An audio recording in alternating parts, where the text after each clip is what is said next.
The words flowed from Ruby Henderson's lips, with the quiet pride of someone who had accomplished the impossible. Steve Harvey stood transfixed at his podium, staring at this 90-year-old woman whose weathered hands held a worn paperback book, like it contained the secrets of the universe, her eyes sparkling with the joy of someone who had just discovered a world she never knew existed. "I read my first book at 90 years old," Ruby had said, her voice strong despite her age, each word carefully pronounced with the precision of someone who had learned to treasure language late in life. "For 88 years, I lived in a world where words on paper were just marks I couldn't understand. But 2 years ago, I decided it was never too late to learn, and now I read every single day." The silence that followed wasn't the comfortable pause between game show questions. It was the awestruck quiet that settles when everyone in a room suddenly understands they're witnessing something that redefines what's possible, something that challenges every assumption about age, ability, and the human capacity for growth. Steve looked at Ruby, sitting in the front row, with a small stack of books beside her chair and reading glasses perched on her nose, and saw something that broke every rule of game show hosting. This wasn't about Family Feud anymore. This was about a woman who had proven that learning has no expiration date, that dreams deferred are not dreams denied, that the human spirit can bloom at any age. Let me take you back to how we arrived at this moment. How it started as a routine. Family Feud taping became a masterclass in lifelong learning, the power of determination, and what it means to refuse to accept limitations that others place on you. It was a crisp November morning at the Steve Harvey Studios in Atlanta, the kind of autumn day that makes everything feel possible and renewed. But sitting in the front row was an elderly woman whose presence represented something much more profound than seasonal change. She embodied the truth that transformation can happen at any stage of life.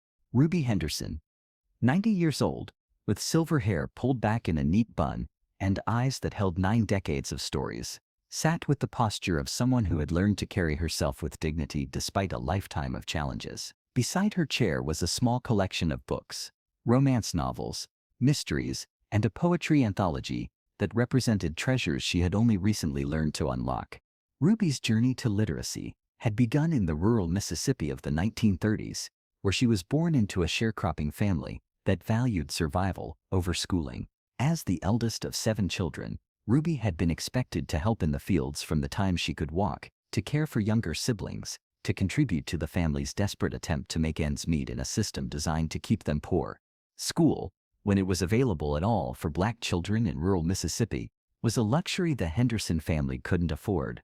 Ruby's parents, themselves illiterate, didn't see education as a path out of poverty, but as a distraction from the immediate needs of putting food on the table. By the time Ruby was old enough to question this decision, the pattern was set, and life had moved beyond the possibility of formal education.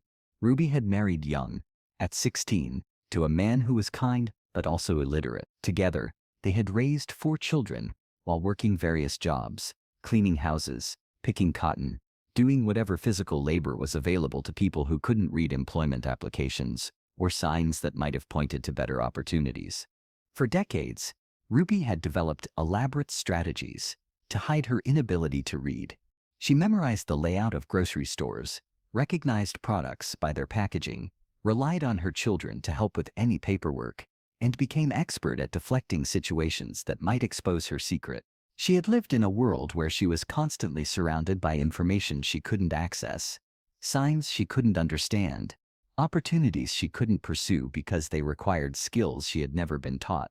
The turning point had come 2 years earlier, when Ruby was 88 years old and living in an assisted living facility in Atlanta, near her daughter Patricia.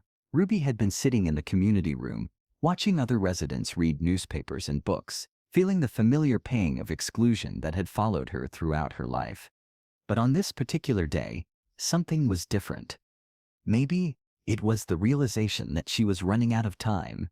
Maybe it was the accumulated weight of 8 decades of wondering what stories lived in all those books she'd seen, but never been able to explore. Whatever it was, Ruby had made a decision that would change the rest of her life. She was going to learn to read. The facility's activities director, Sarah Williams, had been skeptical when Ruby approached her about literacy classes. Not because she doubted Ruby's intelligence, but because conventional wisdom suggested that learning to read at 88 was neurologically improbable, that the brain's plasticity had long since set into patterns that couldn't be changed. But Ruby was insistent. She wanted to read the Bible for herself, instead of relying on others to tell her what it said. She wanted to understand the letters her late husband had tried to write to her during their brief separations. She wanted to experience the stories that other people talked about, to live in the worlds that books apparently contained. Sarah had connected Ruby with an adult literacy volunteer named Margaret Chen, a retired teacher who specialized in working with older adults. Margaret had warned Ruby that the process would be slow, difficult, frustrating, that learning to read as an adult required rewiring the brain in ways that were challenging at any age, let alone approaching 90. Ruby hadn't cared about the challenges. For the first time in her life, someone was offering her the key to a world she had always been locked out of, and she was determined to turn that key no matter how difficult it might be. The lessons had started with the alphabet, with Ruby learning to recognize individual letters before moving on to simple words. Her aged fingers struggled to hold pencils steady, her eyes required magnification to see the letters clearly, and her memory sometimes failed to retain what she had learned from one session to the next.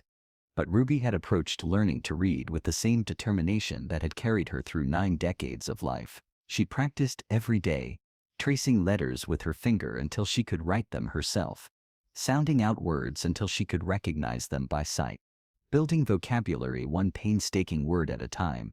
The breakthrough had come after 6 months of daily practice, when Ruby successfully read her first complete sentence. The cat sat on the mat.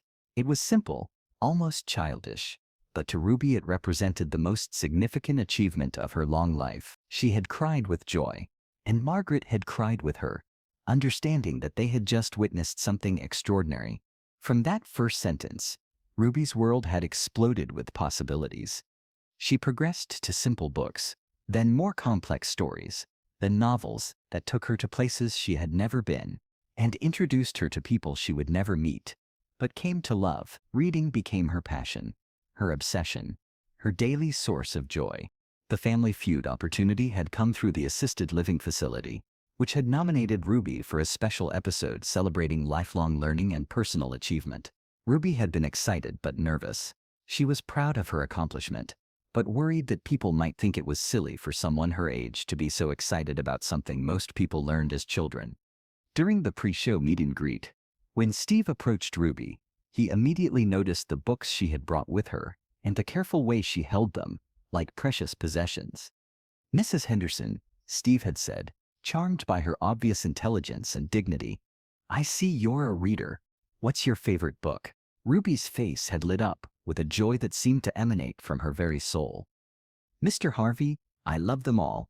Every single book is like a treasure chest full of adventures I never knew existed." Steve had sensed there was more to Ruby's relationship with books than typical enjoyment, but the conversation had been brief, interrupted by production needs. The Henderson family had been selected to compete against the Wilson family from Georgia, with Ruby joined by her daughter Patricia, her son Michael, her granddaughter Lisa, and her great-grandson James. From the moment the game started, it was clear that Ruby was sharp, engaged, and thoroughly enjoying herself. Steve was charmed by Ruby's quick wit and obvious intelligence, but he found himself repeatedly drawn to the books she kept close by, wondering about their significance in her life. The game progressed through 4 rounds, with both families playing enthusiastically. Ruby's answers were thoughtful and often surprising, showing a breadth of knowledge that impressed everyone in the studio. Steve was particularly taken with her obvious joy in participating, her genuine excitement at being part of the experience. It was during the 5th round that everything changed. The survey question seemed perfect for exploring different life experiences. Name something people regret not learning when they were young. Ruby had just given a thoughtful answer: reading. As the family celebrated the points earned, Steve decided to explore this response further. "That's an interesting answer, Ruby," Steve said. "Reading is definitely something that opens up the world. Tell me, when did you learn to read?" The question was meant to be conversational, engaging, the kind of interaction that celebrated education and lifelong learning. But when Ruby looked up at Steve, with eyes that held both pride and vulnerability, her response revealed something far more profound than typical educational experience. "Mr. Harvey," Ruby said, her voice carrying a weight that made the studio begin to quiet. "I learned to read when I was 88 years old. I read my first book at 90. The studio fell into complete silence as people processed what Ruby had just shared. This wasn't about childhood education or early literacy development. This was about a woman who had lived almost 9 decades without being able to read and had decided it was never too late to learn. "Ruby," Steve said, his voice filled with wonder, "did you just say you learned to read at 8? Ruby nodded, her hands moving to touch the books beside her chair. "I lived my whole life not knowing what words on paper meant. I raised 4 children, worked all kinds of jobs, lived a full life, but I was always locked out of the world that books contain." The audience was completely silent now, drawn into Ruby's story, not by entertainment value, but by the profound courage it took to admit to a lifetime of illiteracy, and then do something about it, at an age when most people assume learning is over. "I was sitting in my assisted living facility 2 years ago," Ruby continued, "watching other people read newspapers and books, feeling that old familiar sadness about being left out. But that day, something in me said, 'Ruby, you're not dead yet. If you want to read, learn to read.'"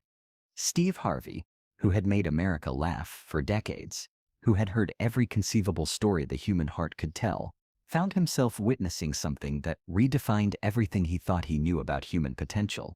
This wasn't just about literacy. This was about the refusal to accept limitations, about the courage to pursue dreams regardless of age. "Ruby," Steve said, his voice thick with emotion and amazement, "what was it like to read your first book?" Ruby's face transformed with pure joy as she remembered that moment.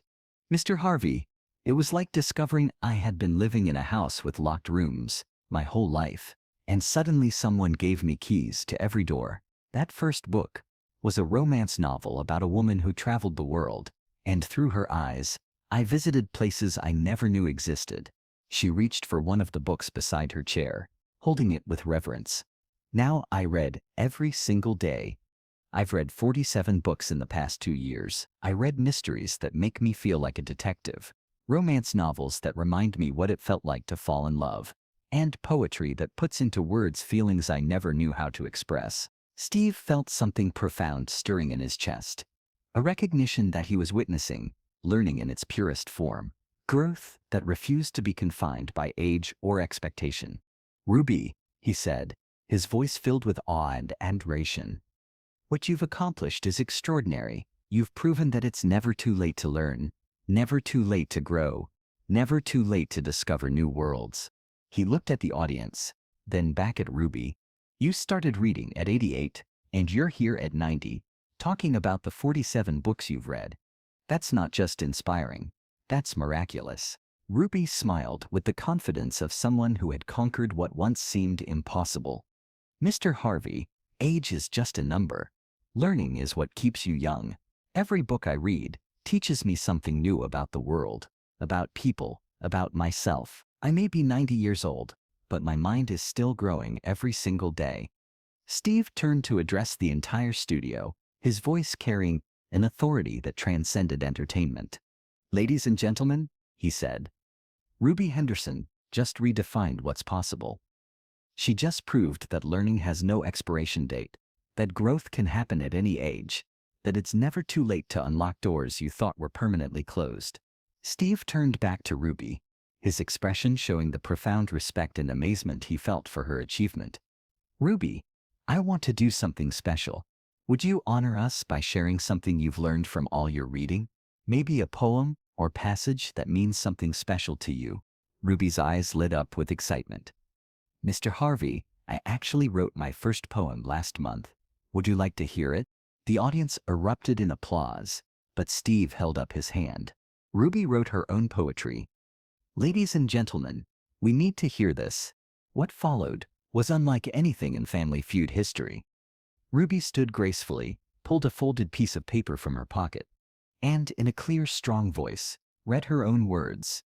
"I spent 90 years in darkness, thinking I was blind. But darkness wasn't in my eyes. It was in my mind. Now, every page I turn reveals a world I've never known, and every word I read reminds me I am not alone. At 90 years, I'm just beginning to truly see that learning sets the spirit young. Learning sets you free. The studio erupted in the longest standing ovation in Family Feud history. People were crying, cheering, celebrating not just Ruby's poetry, but her incredible journey from illiteracy to authorship in just 2 years. Ruby stood in the spotlight, tears of joy streaming down her face, holding her poem and surrounded by the love and admiration of everyone present. She had not just learned to read, she had learned to write, to express herself, to create something beautiful that had never existed before. Steve approached Ruby and gently took her hands. "Ruby Henderson," he said, "you are living proof that the human spirit has no age limit, that dreams have no expiration date, and that it's never too late to become who you were meant to be." He reached into his jacket pocket and pulled out his personal business card. "This has my phone number on it," he said, placing it in Ruby's hands. "Because what you represent, this refusal to accept limitations, this commitment to lifelong learning, that's wisdom the world needs to hear." But Steve wasn't finished. He addressed the cameras directly. "I want everyone watching this to understand something," he said. "There are millions of adults in this country who can't read, who have been hiding this secret their whole lives because they're ashamed. Ruby Henderson just showed them that it's never too late to learn, never too late to change, never too late to unlock the world of knowledge that's waiting for them." The episode that aired 6 weeks later became one of the most watched and most discussed in Family Feud history. Not because of the game, but because viewers witnessed something that challenged every assumption about aging, learning, and human potential. But the real impact happened in the weeks and months that followed. Ruby's stories sparked a national conversation about adult literacy. Libraries across the country reported increases in adults asking about reading programs. Literacy organizations saw record numbers of volunteers signing up to help teach adults to read. Steve established the Ruby Henderson Lifelong Learning Foundation, providing resources and support for adult literacy programs across the country.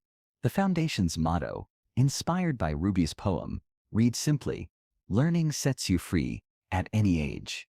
6 months after the taping, Ruby had read 23 more books and had started writing her autobiography, working with a volunteer to document her remarkable journey from illiteracy to authorship. Her story was being developed into a children's book about the importance of never giving up on learning. Ruby also began speaking at literacy events, sharing her story with other adults who were considering learning to read. Her message was always the same: if I can learn to read at 88, you can learn at any age. Don't let anyone tell you it's too late. 1 year after her Family Feud appearance, Ruby celebrated her 91st birthday by reading aloud to children at the local library. The book she chose was one she had written herself, a story about a woman who discovered that age was just a number when it came to pursuing dreams. "Reading gave me a second childhood," Ruby told the children. "I get to experience wonder and adventure every single day. Every book is like being born again into a new world." Steve Harvey learned something that day that changed how he approaches every conversation about potential, limitation, and what's possible at any stage of life. He learned that the human brain's capacity for growth doesn't diminish with age. It just needs the right motivation, support, and opportunity. Ruby's story became more than just a television moment. It became proof that learning is a lifelong journey, that growth can happen at any age, and that the most extraordinary achievements sometimes come to those who refuse to accept that it's too late. Because sometimes a 90-year-old woman's simple statement about reading her first book can redefine what's possible for an entire generation. Sometimes the most powerful stories are about beginnings rather than endings. And sometimes the most inspiring television happens when someone proves that the human spirit has no expiration date, that dreams deferred are not dreams denied, and that it's never too late to unlock doors you thought were permanently closed. Ruby Henderson showed the world that at 90, she wasn't ending her story, she was finally learning how to read it. And in doing so, she reminded everyone that the most beautiful chapters of life might be the ones you write after others assume the book is finished.